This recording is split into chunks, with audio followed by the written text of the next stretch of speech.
the intuition piece I want to touch on real quick that you mentioned is my paradigm is actually, there's not anything wrong with you. Your body is so intelligent. It's actually doing its absolute very best to deal with what it has to deal with every moment of every day, including us sitting right here. It's doing all kinds of stuff. It's trying to manage microbalance. It's trying to work through toxins that we're exposed to. It's trying to repair tissue. It's trying to optimize it. Like, it knows what to do, and it's trying to do it. And I don't agree with, quote, autoimmunity. I don't think the body is attacking itself. It's not that stupid. It's actually trying to get in there and get at things that aren't supposed to be there, be it a microbe or a toxin or a damaged cell or some DNA that's gone haywire. It's actually trying to do something that's needed. And we do have a built-in intuition around what supports us and what brings us down. And when people tune into their innate intuition and actually want to thrive and be well, you will naturally start, nope, yep, nope, yep. Automatically, you'll pick up some crap food and you'll just be like, no, I don't want that.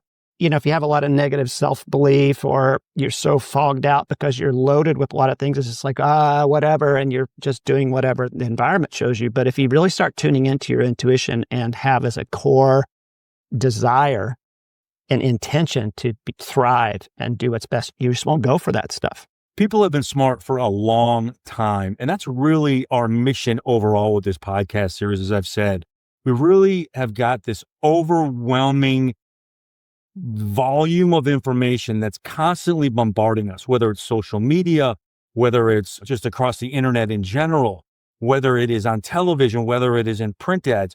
We've got all this contradictory and confusing data that is befalling us at every second of every day.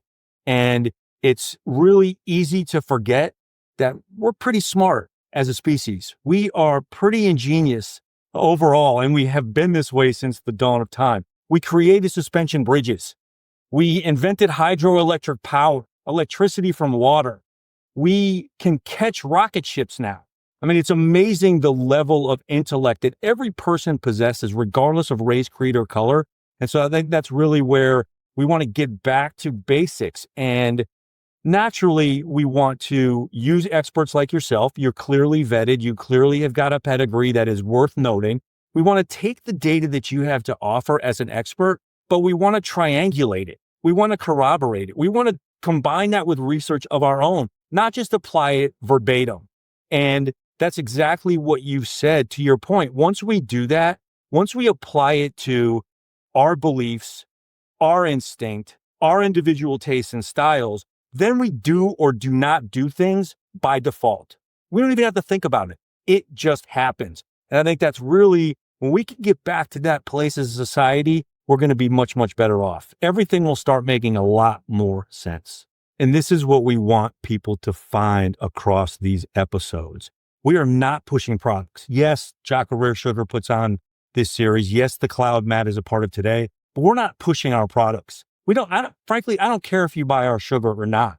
This is about helping people understand, giving everybody a bit of guidance, pointing folks in the right direction so that they can figure out what is right for them or their family. They can help their friends and their colleagues become their super selves as well. I mean, that's what's really remarkable about the combining of data across various spectrums. You can build a baseline perspective, and then you're just in a position to execute and apply what is right for you in the purest sense. And I'll tell you, it's something that really has driven me crazy. There's a guy that I used to follow, and I'm not going to tell you his name. You can probably figure it out. But this was my go-to guy as kind of the biohacker expert. He really, really knows his stuff. And I enjoyed and learned a lot from watching. Well, all of a sudden, he's dipped and switched, and now he's promoting a line of products. He's completely sold out, where he's pushing. Every time I open TikTok, every time I open Instagram, I'm in a position where I'm faced with this guy's ads for the products that he's pushing. And it's really disheartening, because now I have to wonder if his intentions were ever pure from the onset. Is this something that he was just gearing up to do the entire time? It really is. It's a sad referendum on the mechanics of what's going on today. It's always seemingly about money. And I don't appreciate it. I don't need it. I've got a conscience that guides me, and I'm just going to help people become their super selves and be the best that they can absolutely be. Yeah, love that. It seems there's been so much to me of this journey, particularly in the last few years, of like forcing people to, if they choose to go on this path of like, actually, I'm my own expert. I'm my own guru. Oh, there goes that one. Like you, I totally, that was and then I realized, no, actually so one little story, and they always like to like reflect on nature and how this part about intuition and just knowing like what is in your best interest.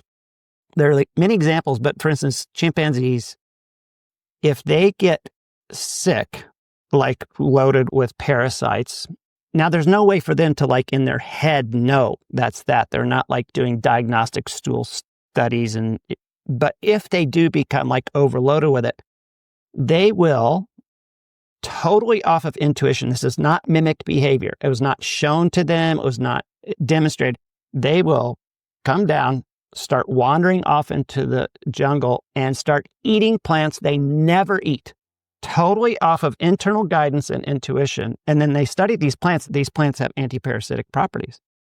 Just off of like an internal knowingness, they just go, they start eating these plants they never eat before. We've been conditioned out of that from all the beliefs that are thrown on top of us and all this stuff we're exposed to. But if you kind of drop back to that and listen to your body's signals and listen to your intuition and really own your own sovereignty of who you are and want vitality and your great, then you'll start feeling it. Like, no. That is a remarkable study. And it doesn't surprise me, right? There's that old saying that I have lived my life by: a wise man serves as his own counsel.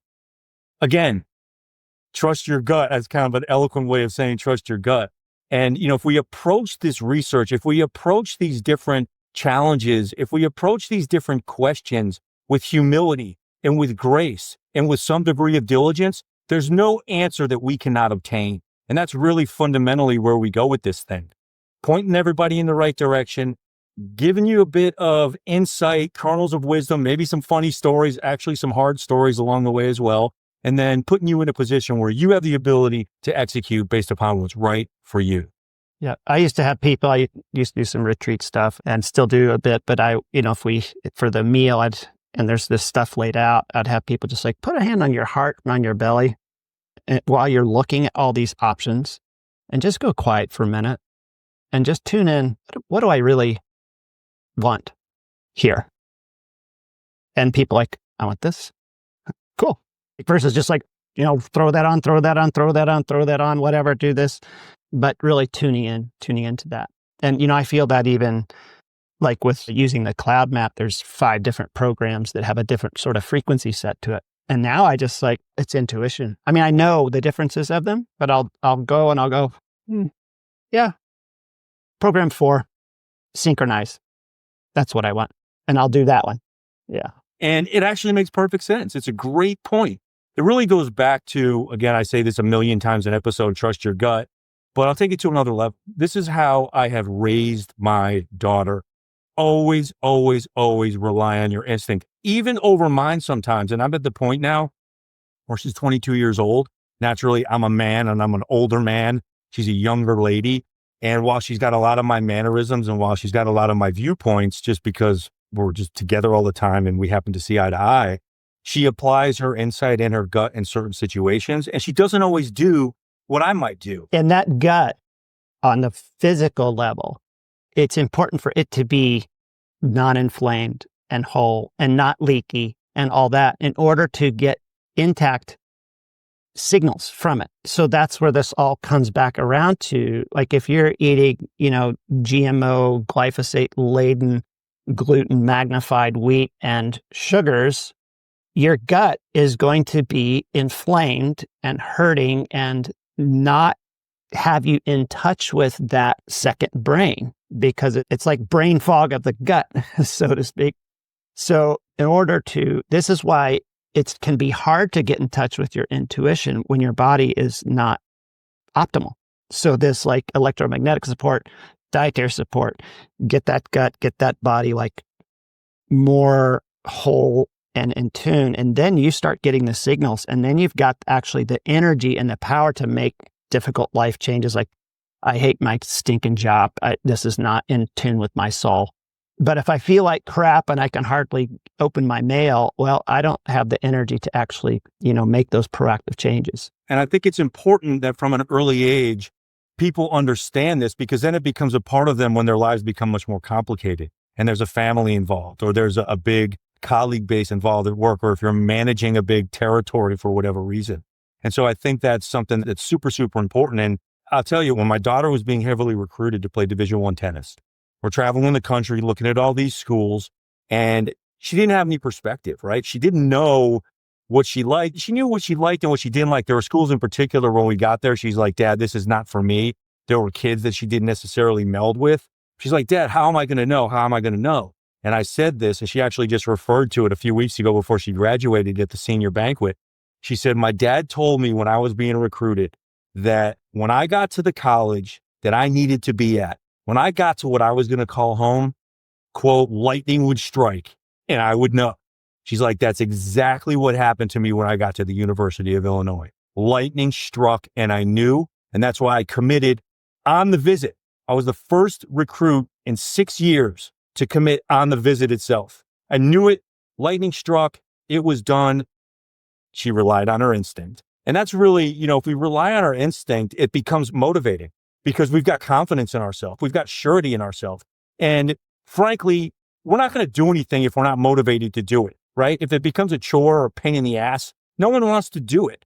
And so it's some component of, I will be more motivated if I know I'm completely drive-in, if I've got ownership based upon a discipline, based upon a degree of diligence or research. And that's really something that's, I think, important for everybody to understand. And it's not hard to leap back to. It really just becomes, I hate to call it skeptical, but it really becomes just a series of questions that you will ask yourself in good conscience, not even devil's advocate, right? Devil's advocates can tend to be a pain in the ass, borderline naysayers. Some degree of skepticism and questioning is in order, but not to the point where you talk yourself out of doing something. Stay motivated. If your gut's telling you you're on the right track, you're on the right track. Just do the research.